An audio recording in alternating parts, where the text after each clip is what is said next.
Dito. Audience ka, hindi mong ipangita sa sarili. Kung ano kasi yan. Kuwan siguro.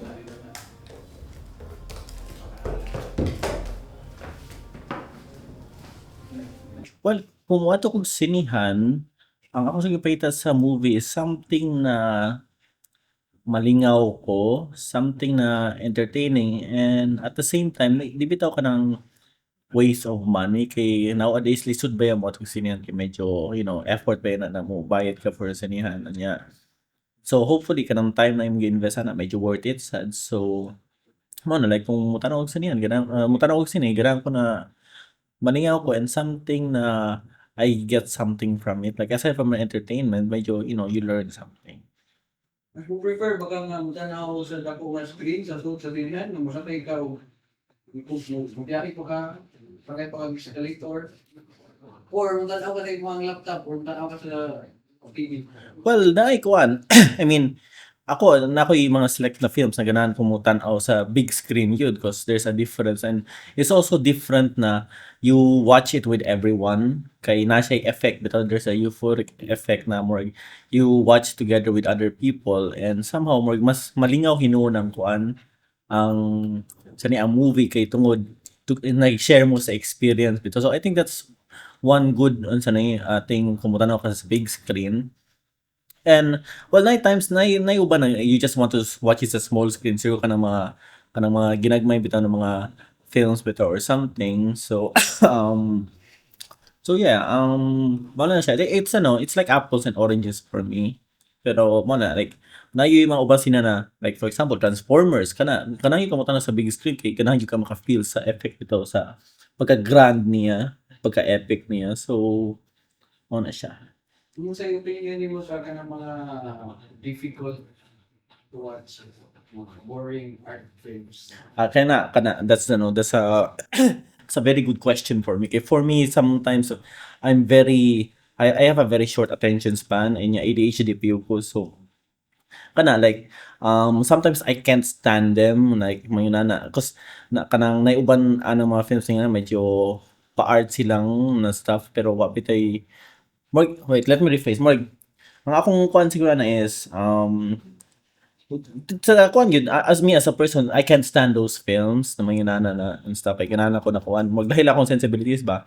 Pero somehow, naiuban na films na mga inana na makatel ka na nagiunod na kanang you have to sit through it just to find it bitaw. Because sometimes, I mean, you have to endure these films for kay I think within that kuan niya pagka boring na kay madig something siguro na sort of diamond in the rough bitaw. So wala na siya pero if you ask me like kung mo-tan-aw ko ana like kanang unsa ni that's not in the top of my list kung imo ko papilion like kung mo-tan-aw og salida murag mo skip ko ana pero kung kanang siguro it's kailangan um conditioning sa mind to have to watch those kinds of films for me so it's like a different kind of experience na murag imo siyang example na kay gusto na tan-aw na opera.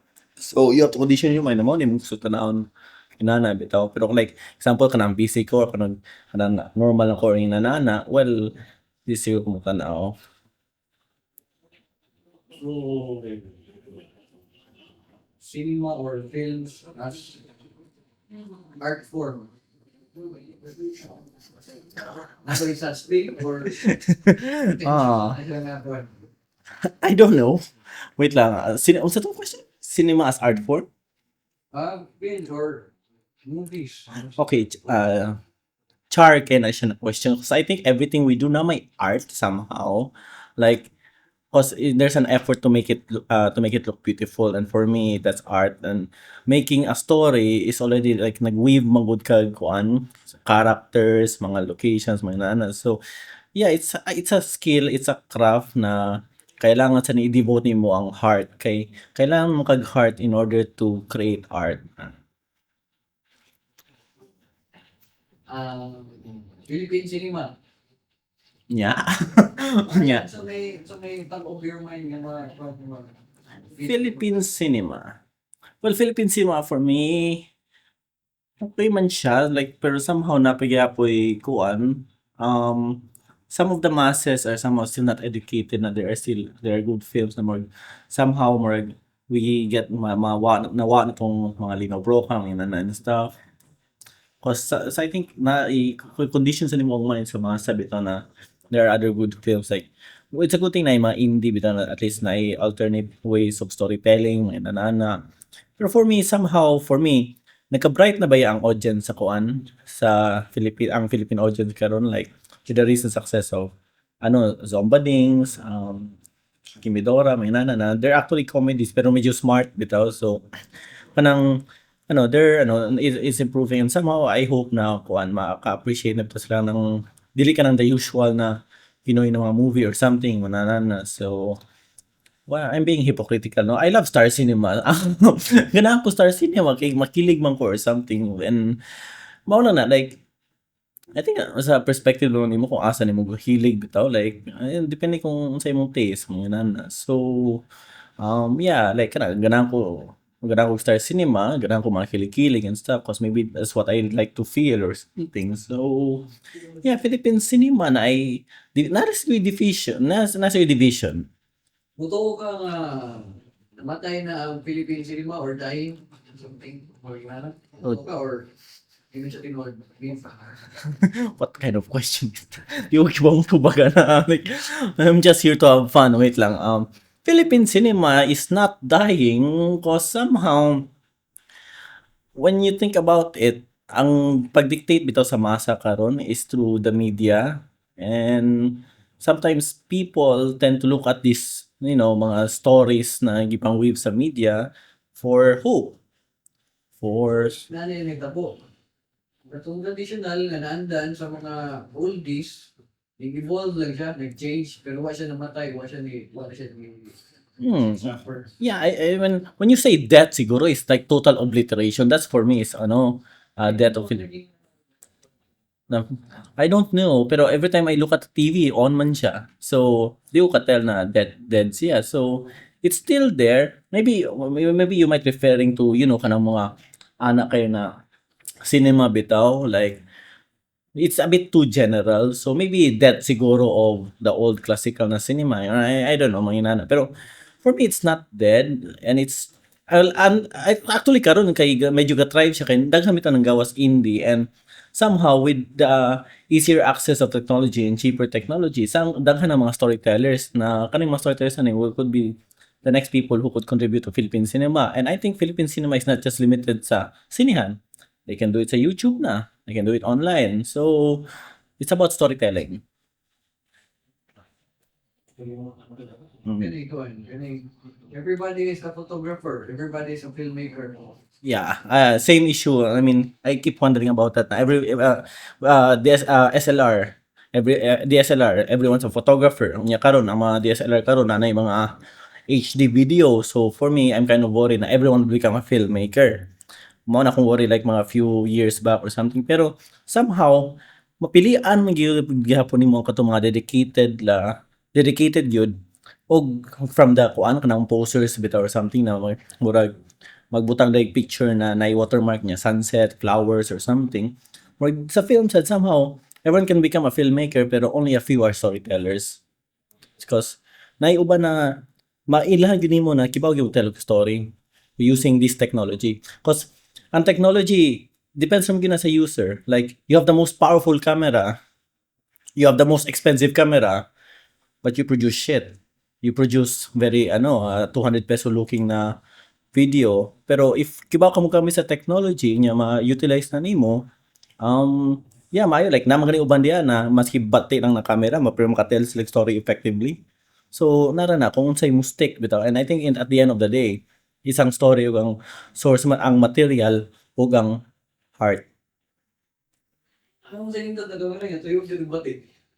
Hmm? Ano sa mga nindot na gawin nga, tuyok dyan yung bati.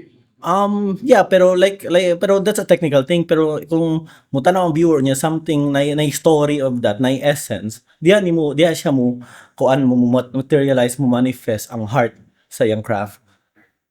Ngayon ko, local filmmaking scene, Cebu.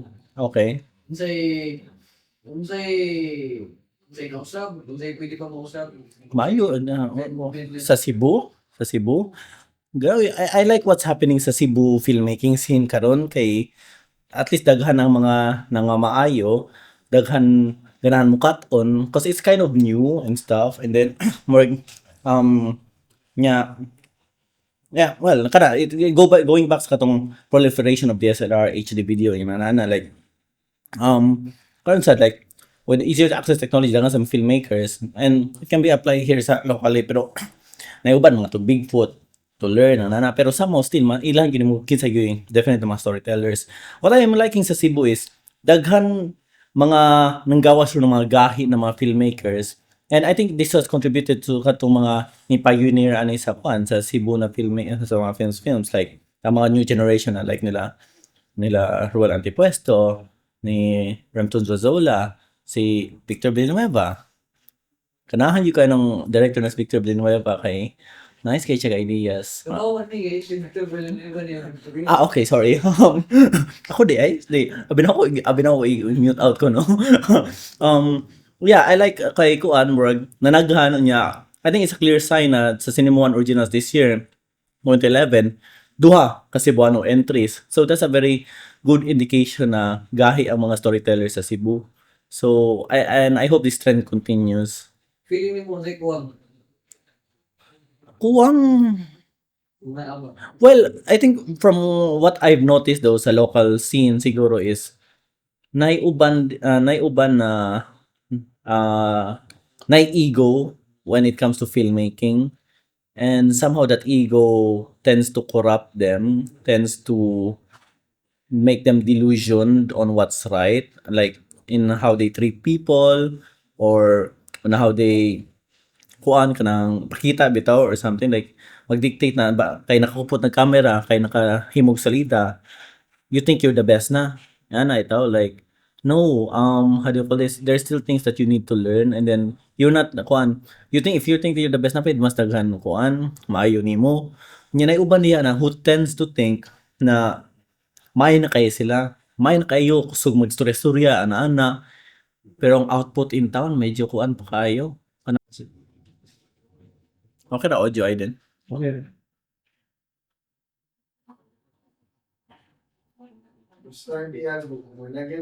Lock na.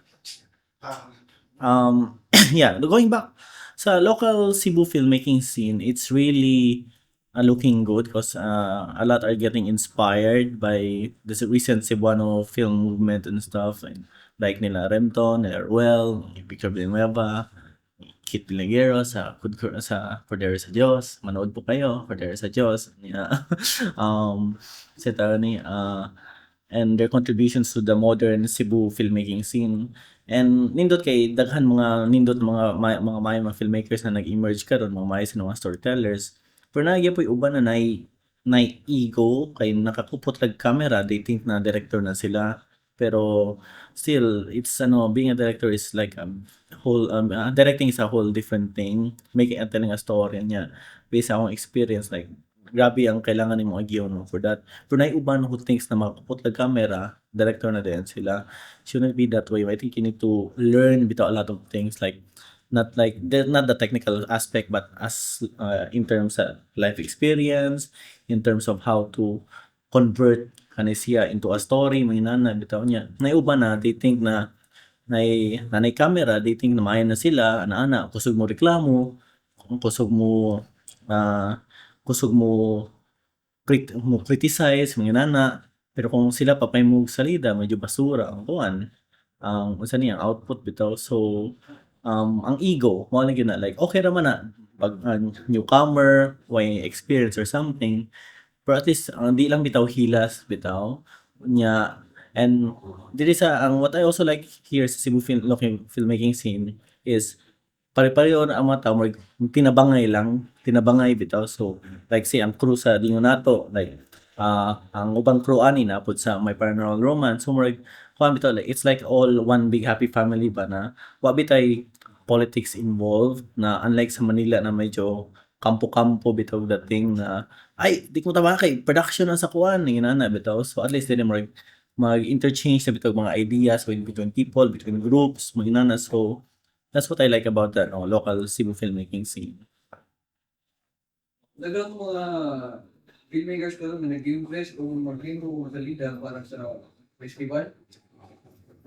Hindi mo sila salida sa mga kita sa specific festival. So, dapat ba nga mo para mo masustain ang movement or ang scene, dapat saan ba nga i-tackle sa filmmakers beyond sa production, like sa distribution, dapat ba siyang tungan or creators? Yes, I think kailangan dapat tunan like ang namang yun ng aspects kay one is filmmaking in Cebu. Are we talking about filmmaking in Cebu or in general? Yes, I think kailangan na siya tunan para at least somehow imong film mo taas learning this mga distribution, mga marketing that will help matabangan imong film na daghan makita na. I mean, I think that's the point ng ni Buwag Salida, di ba, na makakita. So, if mo invest kang more time and effort to learn those things, pwede mas daghan makita sa imong salida. So, I think it's important to learn that na kuan distribution. And at least somehow at the same time said, example ka, mag-distribute ka or mag-marketing ka na, somehow, if it's very successful, pwede nimo pundo in order for you to make another film. So, it's about like, if you want to keep this craft nimo that you love, which is filmmaking, and you want to do this for a long time, so you try to make a cycle out of it na pwede nimo na after this cycle, makaproceed ka sa next cycle na mapadayon gyapon nimo ganahan nimo. Because when all else fails, follow your heart. Kani, maghimo kag salida para sa festival para na makakita ng distributor or maghimo kag salida para niya mo i-self-distribute. What? What's the question? Self-distribution versus kanang others na distributed. What's the question na? Like, Asa mo favor na. ako ma-favor? Ano sa to? Distribution o... Kanang external distribution ba? Wait, what's the question? It's either distribution para na ay makita na... Hey, parehas na distribution. Self, murag independent all the way or Ang question mo is, asa kang favor? self or someone else distribute? Well, I'm not really sure where... wait. Well, ako siguro, I'm more on... Murag kuan ba? Si Jeta, self-distribution. Okay. No. I think that depends. I mean, self-distribution is good to hear because, I mean, kuan na, how do you call this? Like, imo yun ang mo maningkamot yung ka na imo na to get it out there sa mga people and stuff. Pero sometimes medyo kuan lang siya, it takes a lot of energy bitaw na to do that na napakay it takes a lot of energy. So medyo madrain lang ka. Somehow medyo favorable sa ko na lain na mo distribute ana kasi at least murag sila mo kuan mo liho ka na and a lot more people na makatanaw na di lang limited sa akong circle. So I mean you'll never know asa maabot ang ilang effort bitaw. So it's like imo lang gi-multiply mo imong gi separate imong selves mo ni clone ka niya pwede sila mo kuan May nag-exist na kuan. noon sa Distributors. wala kuan Star Cinema Regal mo na Sa terms sa legal sa kanang independent productions na commercial, independent. Ang commercial na sila gawaling ng distribution. Huwag mo siya self-distribution kung tulangan din mo. So, actually Zombanings went self distribution. so wala may ano sa kanang kung wala may nag-try o independent distribution. Kwarta. Lucky money. It's all about money. There's no money sa imo sa legal, ano why not go all the way? Sometimes kuan usually it starts out na mag-prepare ka naman ng plano, distribute and stuff. Pero somehow like after it murag imo nang malimtan kay murag puno na kayo ka sa kuan sa pag-production because that was my plan sa NPR na type for marketing or something. Pero despite all your good intentions, it doesn't go according to plan. So mo na siya like why not go all the way? I mean, I'm trying to go all the way as much as I can. But somehow it helps na naay other people who would be willing to help you distribute it. Bitaw. Because, I mean, it takes a lot of time and energy. Anyway, last question. Oo, Future sa local, sa Cebu. local scene. Next, well, the way I see it, I would really like to see ang Cebu na pwede siya mahimog production hub bitaw na how do you call this, like it's like having our own industry back, like sa karaan na film industry sa Cebu bitaw, like natin on our own one industry. And I think that's very possible kay one, we have naman ng mga expertise din ng mga tao, mga expert na mga maayo ng mga tao who can handle it. Natin mga maligo ng mga storytellers. Unya, Cebu can be a very vital kay siya na location as Cebu as itself, because you can easily go anywhere around here. So pwede siya ka na more hub good for production. And kung say kaya sa Manila, kaya na mo diri good, like in terms of skill, in terms of technical, mga nana. And then, I mean, when you look at Hirota Industries, na ganing mo for Hollywood movies, di ba? Unya mga local filmmakers are winning awards abroad, like ni Victor Villanueva, si Tani, pero wala pa. Hayo sa ikat sa to. Pero, I mean, I can imagine it na pwede siya more like Bangkok bitaw na people who would go here to have their stuff shoot.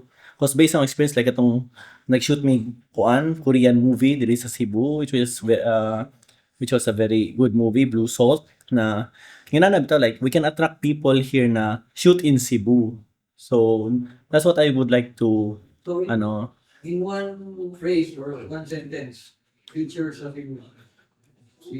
do your best. God will do the rest. Ang future sa Cebu, as long as people will try to develop, will just, as long as there are storytellers diri sa Cebu, and we will, the local Cebu filmmaking scene will progress, yun. And, pero mo lang na, we just have to be grounded lang yun. We should not be controlled by our ego and desires, and we just need to help each other lang. As in, mo rin yun ang key, aron mo progress kay, if we pull each other down na, gamay rabi ang Cebu, so matay taturitso. So, why mabilin? So, yeah, as long as there are good storytellers, as long as there is the art, as long as you have your heart, it will prevail.